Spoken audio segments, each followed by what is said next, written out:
নমস্কার শ্রোতা বন্ধুরা, সন্ধ্যায় গল্পের আসর ইউটিউব চ্যানেলে তোমাদের সবাইকে স্বাগত। আজকের গল্প নীরব প্রেম, কলমে রিমিতা কর। মাসের শেষে দুদিন ব্যাংকে একেবারে হিমশিম অবস্থা হয়। কাউন্টারে পেনশন নিতে বৃদ্ধ মানুষদের লম্বা লাইন থাকে। এনারা বেশিরভাগ জন অনলাইন ট্রান্সফার কিংবা এটিএম মেশিন বোঝেন না, হয়তো বা ইচ্ছে করেই বুঝতে চান না। আসলে যন্ত্রের দাসত্ব করতে হয়নি বলেই হয়তো যন্ত্রের প্রতি ভরসাটা জন্মায়নি। বৃতা তার দীর্ঘ ২৪ বছর ব্যাংকে কাজ করার অভিজ্ঞতায় অনুভব করেছে যে অবসরপ্রাপ্ত বৃদ্ধ মানুষদের কাছে এই একটা দিন যেন উৎসবের আলো এনে দেয়। দীর্ঘ চাকরি জীবনের শেষ প্রাপ্তিটা চেটে পুটে উপভোগ করেন ওরা। বৃতা এত বছর ধরে কলকাতা ও জেলার বিভিন্ন ব্যাংকে ট্রান্সফার হতে হতে শেষ পর্যন্ত নিজের ছোটবেলার পাড়ায় এই ব্যাংকে এক সপ্তাহ আগে ডেপুটি ম্যানেজার হয়ে জয়েন করেছে। এই অঞ্চলে তা প্রায় ২৬ বছর পর পা রাখল বৃতা। এসে থেকেই সে যেন নস্টালজিয়াতে ডুবে রয়েছে। চারপাশের বাড়ি ঘর রাস্তাঘাট সব কিছু আমূল বদলে গেছে। ছোটবেলায় বাবার সাথে কতবার সে এই ব্যাংকে এসেছে। তখন অবশ্য একটা একতলা ছিল, এখন তো দোতলা জুড়ে বিরাট ঝাঁ চকচকে হয়েছে। নিজের চেম্বারে বসে কাজের ফাঁকে ফাঁকে বৃতার চোখ চলে যাচ্ছে কাচের ওপারে লাইনে দাঁড়িয়ে থাকা বৃদ্ধ মানুষগুলোর দিকে। একটা দুটো ঝাপসা চেনা মুখ দেখে সে মনে করতে চেষ্টা করছে, ইনি কি সেই বাবার বন্ধু অসীম কাকু নাকি শঙ্কর কাকু। কিন্তু বৃতাকে দেখে এনারা যে কেউই চিনতে পারবেন না এ বিষয়ে তার কোনো সন্দেহ নেই। সেদিনের বছর কুড়ির ছিপছিপে তন্নি বৃতার সাথে আজকের মধ্য ৪০-এর স্থূলকায়া রাশভারী ব্যক্তিত্বের বৃতার যে কোথাও কোনো মিল নেই তা সে জানে। জীবন অনেক চড়াই উৎরাইয়ের মধ্য দিয়ে যেতে যেতে সে এখন ২ সাবালক পুত্রের জননী এবং পুলিশের উচ্চপদস্থ অফিসারের স্ত্রী। ফাইলে চোখ রেখেও আজ বৃতার মনটা বারে বারে যেন সেই দিনগুলোতে ফিরে যাচ্ছে। জীবনের শ্রেষ্ঠ সময়টা জলছবির মতো চোখের সামনে ভেসে উঠেছে তার। বৃতার পুরো স্কুল জীবন এখানেই কেটেছে। তারপর হঠাৎ একদিন বাবার পাটনায় বদলি হয়ে গেল। কলকাতার বাড়িঘর বিক্রি করে সপরিবারে বাবা পাকাপাকিভাবে বিহারের বাসিন্দা হলেন। আর কোনো দিন এ পাড়ায় ফিরে আসার সুযোগ হয়নি বৃতার। কিন্তু এখানকার সব স্মৃতি চিরকালের মতো জড়িয়ে থেকে গেছে বৃতার সাথে।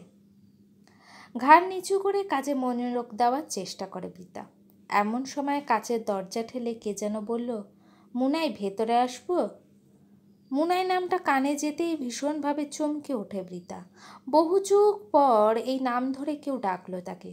মাথা তুলে দেখল অতি সাধারণ শাড়ি পরা রোগা লম্বা ৫০ এক মহিলা এবং সঙ্গে একজন লাঠি হাতে ঝুঁকে পড়া অশীতিপর বৃদ্ধা।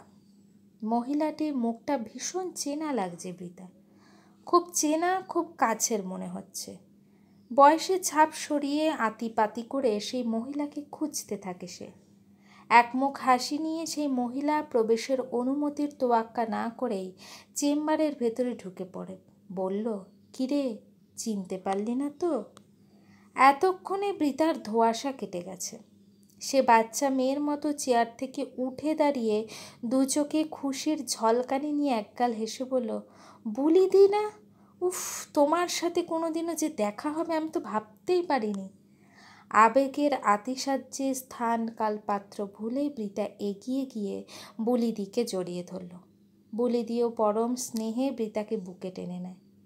কাচের মধ্যে দিয়ে মুহূর্তে সেই দৃশ্য অনেকেরই দৃষ্টিগোচর হলো। একটু পরে সম্বিত ফিরে পেয়ে বৃতা নিজেকে সামলে নিয়ে বুলিদি আর সেই বৃদ্ধাকে সামনের চেয়ারে বসতে বলে নিজের সিটে ফিরে আসে। বুলিদি, কেমন আছো বলো? আমি তো ১ সপ্তাহ হলো এখানে এসেছি, তোমায় দেখে যে কি ভালো লাগছে।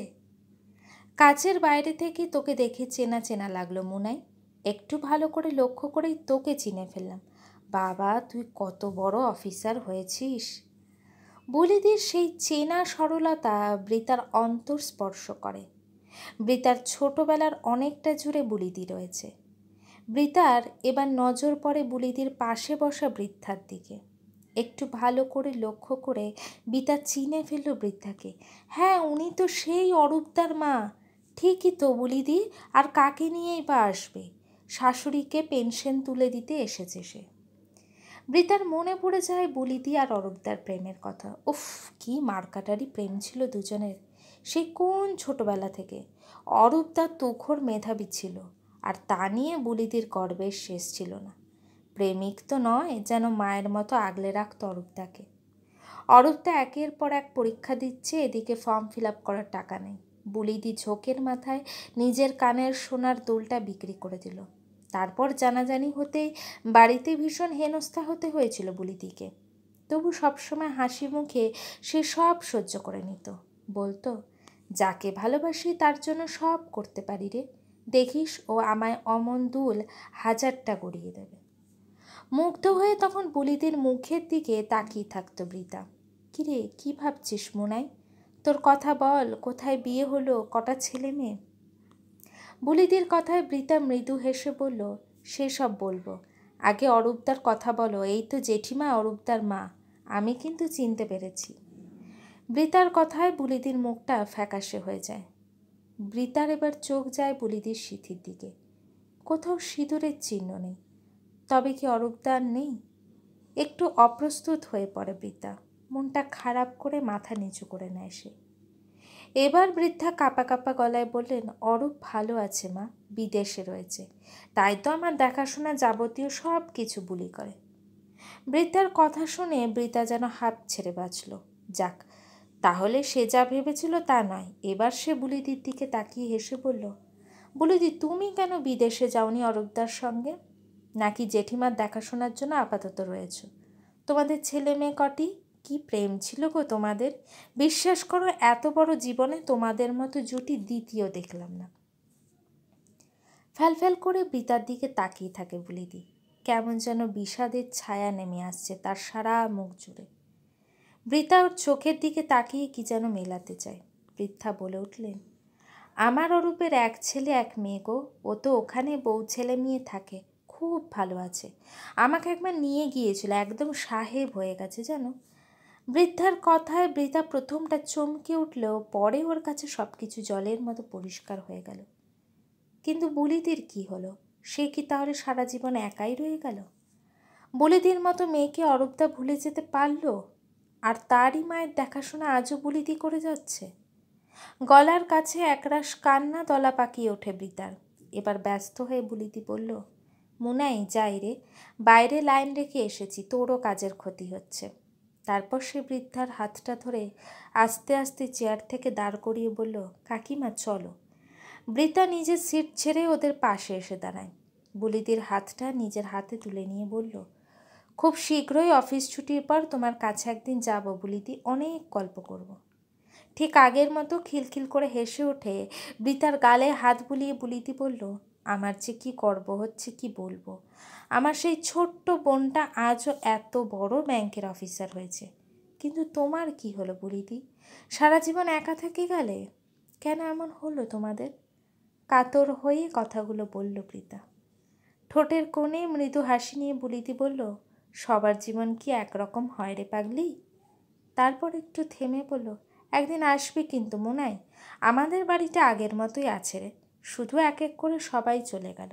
এখন একদম একা থাকি। এরপর বুলিদি ঝুঁকে পড়া অরূপদার বৃদ্ধা মায়ের হাতটা ধরে ক্যাশ কাউন্টারের দিকে ধীরে ধীরে এগিয়ে গেল। বৃতা বেশ কিছুক্ষণ সেদিকে তাকিয়ে চুপ করে দাঁড়িয়ে রইল। একটা অদ্ভুত কষ্টের অনুভূতি ছড়িয়ে পড়ছে ওর শরীরে। মনে হচ্ছে কি করে আজও অরূপদার দায় নীরবে হাসি মুখে বহন করে চলেছে বুলিদি। অরূপদার নিশ্চিন্ত সংসার জীবনে যাতে কোনো ব্যাঘাত না ঘটে, তাই কি বুলিদি নীরবে এই দায় কাঁধে তুলে নিয়েছে? এইটাই কি তাহলে সেই শাশ্বত প্রেম, যে প্রেম মানুষকে মনুষ্যত্বের আলোয় সমৃদ্ধ করে? গল্পটি কেমন লাগলো অবশ্যই আমাকে কমেন্ট করে জানিও। আর আমার চ্যানেলের গল্পগুলো যদি তোমাদের ভালো লেগে থাকে, চ্যানেলটিকে সাবস্ক্রাইব করে পাশে থেকো।